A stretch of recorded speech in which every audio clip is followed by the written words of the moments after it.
Sa pagsunod, laging may kalakip na pagpapala.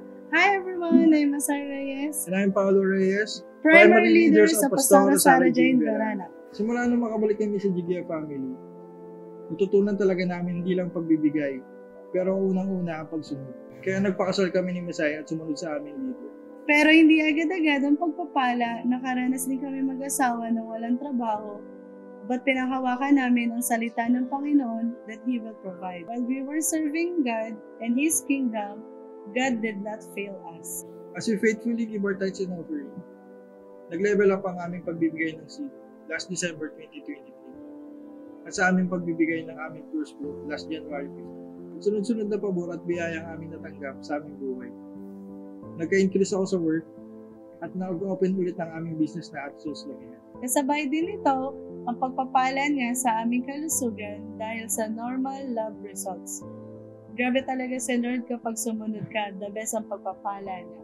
I was able to hit my quota last January 2024 worth 6.9 million. Supernaturally, first week pa lang ng February ay nahit ko na ang quota worth 4.9 million. Grabe talaga ang pabor ng Lord kapag sumunod ka.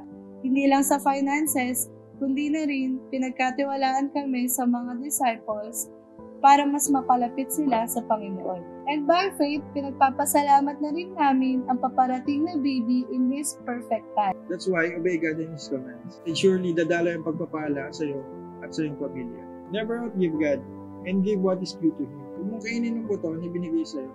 Sa halip, itanim mo ito at sa tamang panahon ay meron kang aanin. So let us honor God and honor the leaders He gave to us. Sabi nga sa 2 Corinthians 9:6-7, tandaan ninyo ito.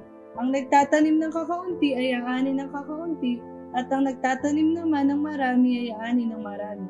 Ang bawat isa ay dapat magbigay ayon sa sariling pasya, sapagkat iniibig ng Diyos ang pusang nagbibigay ng may kagalakan. Muli, ako si Masay. Ako naman si Paolo. Pinagpapala ng lubos ng aming Panginoon dahil sa aming pagsunod. Kaya huwag kang matakot mawalan dahil hindi ka niya pababayaan. God bless you, Gigians!